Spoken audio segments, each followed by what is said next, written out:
Hey guys, it's Maven, and welcome back to another video.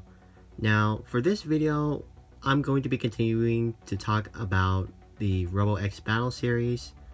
In this case, I'm going to be talking about Robo X Rhino and Robo X Dragon. And I've already done a video on these two already, so if you haven't checked that out, please take a look at the description box down below. I'll put a link to it. And with that out of the way, let's just move on to the review. Okay, so here we have Robo X Rhino and Robo X Dragon right here.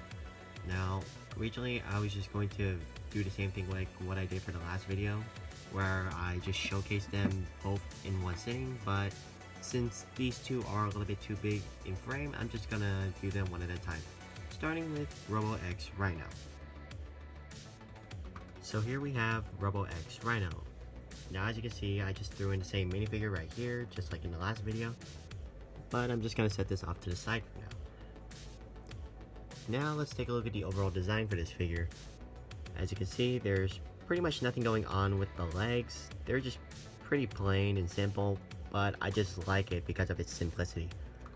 Now you may have noticed that this figure is not holding any weapons on either of its hands, but I figured because of the size, I don't think that this figure really needs any. Now speaking of arms, we can take a look and see that this figure uses the exact same shoulder attachment, just like for Robo X Gunner. But this time around they're a little bit more angled, just to give it a different feel. If we turn to the back, we can see that there are some more shell armor just to cover up the back. However, not really the best because of this big gap right here, but this is the best I can do. Now, of course, since this is a Rhino, I thought I have this little design going on, having this small tail, and there's a little bit of posability, albeit not really the best because it takes off this section right here that covers up the back. So I just leave it off to the side right here. Now if we take a look at the front, we can see that the chest has a very interesting design because the center is normally just plain right here, but there on either side there's these little yellow curved pieces that I use just to give it a different feel, which I think is the most inspired out of this. Speaking of inspired, I use this little shell armor right here, just the same one as for the thigh armor right here, just in order to create this little head. Now I normally don't use shell armor for heads, but I feel like for this one, this looks very interesting though. Now, the reason why I use this shell armor is just in order to create this horn piece, which this horn is the same piece as for the tail, which overall I think it gives it a very interesting look. So yeah, that's pretty much it for Robo X Rhino. Now let's move on to Robo X Dragon. So here we have Robo X Dragon. And for the last time, here is the exact same minifigure from what I did the size comparisons for. And now I'm just going to completely move this off to the side because we do not need it.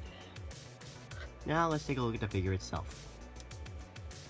So starting off with the legs, they're very simple, just like Robo X Rhino, except of course there are different colors going on. Now when we take a look at the chest, we can see that there's this circular piece that spins on there, which I think looks very cool. The same piece for this is also used on the sword, which also can spin as well.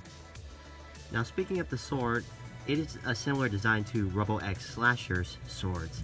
The only difference is that, of course, the color scheme, this spinning piece right here, the little attachment at the bottom of the hand, and there's an additional flame right here. Also, there's this blade piece right here, the exact same one for Robo X Slasher, but except that this sword right here is actually moved from the center to one of the sides. Now, on this hand right here is a shield where this body piece is the same as, well, in this case for Robo X Dragon and Robo X Rhino. But there's another thing that this thing can do. So, this arm right here has two modes where, one, the shield mode of course, and two, it actually forms a claw. So to change that, all you have to do is rotate this around, extend the hand, and fold open these claw pieces right here. So that's a nice interesting touch.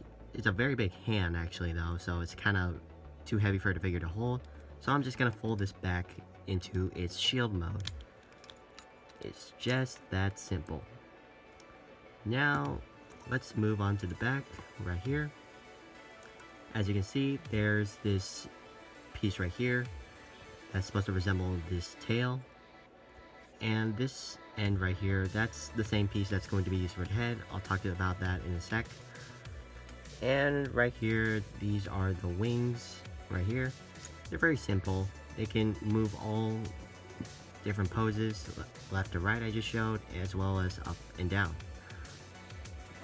Now, when we go back and look at the head, we can see that it uses the same design for Robo. Well, this design actually took a little bit of inspiration from Robo X Rhino, where of course they use the same size shell, as well as they have horns. But of course the horn is different in size, as well as a different color for the head.